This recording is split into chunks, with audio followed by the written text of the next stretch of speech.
জয় তারা। আমি শ্রীদেব আচার্য আর আপনারা দেখছেন অ্যাস্ট্রো জ্যোতিষ ইউটিউব চ্যানেলে যারা উপস্থিত আছেন প্রত্যেককে জানাই আমার আন্তরিক শুভেচ্ছা। আজ আপনাদের যে বিষয় নিয়ে আলোচনা করব তা হলো কুমারী পূজা নিয়ে। আমরা দুর্গাপূজার সময় বিভিন্ন পূজা মণ্ডপে কুমারী পূজা হতে দেখি। মনে কৌতূহল হতে পারে কুমারী পূজা করা হয় কেন। এই ভিডিওতে তার উত্তর পাবেন আর জানতে পারবেন কোন বয়সের কুমারী কন্যা পূজা করা হয় এবং তারা কী নামে অভিহিত। প্রথমে আলোচনা করি কুমারী পূজা করা হয় কেন। পুরুষ শাসিত সমাজে নারী জাতির প্রকৃত অবস্থান বড়ই করুণ। তাদের বলতে শোনা যায় নারী নরকের দ্বার, কিন্তু নারী সর্বদা পুরুষের সাহায্যকারী। সেই বৈদিক যুগ হতে দেখা যায় নারী সর্বদা সর্বকর্মে পুরুষের সঙ্গে থেকে সাহায্য করে এসেছে, সামাজিক থেকে আধ্যাত্মিক পর্যন্ত। কিন্তু সমাজে বেশ কিছু পুরুষের মনে নারী ভোগ্যবস্তু, ভোগ আর সন্তান উৎপাদন করা ছাড়া তার কোনো দায়বদ্ধতা নেই। কিন্তু সর্বক্ষেত্রে নারীর জয় জয়াকার, সর্বকাজে সাহায্যকারী।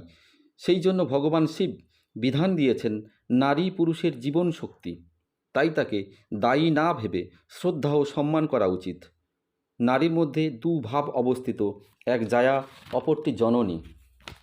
এছাড়া 16 বৎসর বয়স পর্যন্ত বালিকা সন্তান ধারণের উপযুক্ত হয়ে ওঠে না, তাই তাদের দেবীর সঙ্গে তুলনা করা হয়েছে।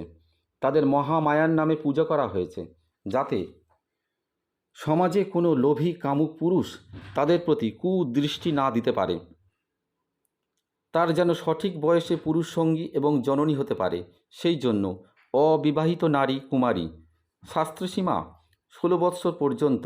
এই বয়স পর্যন্ত নারীগণের পূজা করা হয়।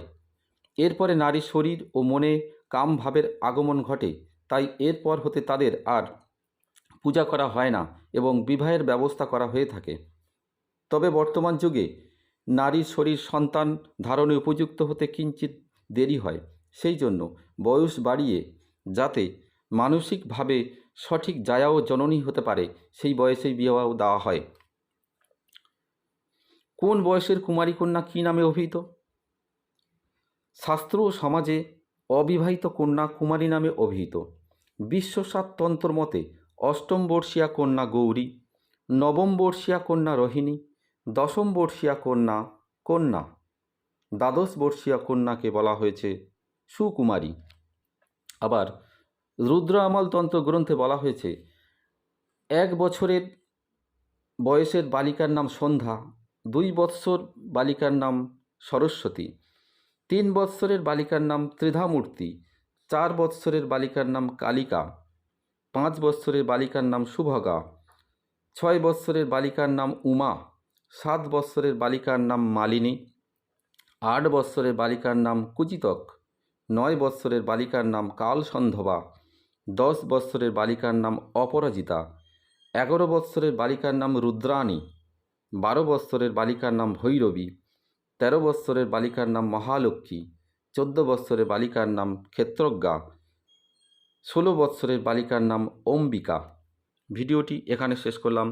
যদি আপনাদের ভালো লাগে বেশি বেশি লাইক, শেয়ার ও সাবস্ক্রাইব করবেন। ধন্যবাদ।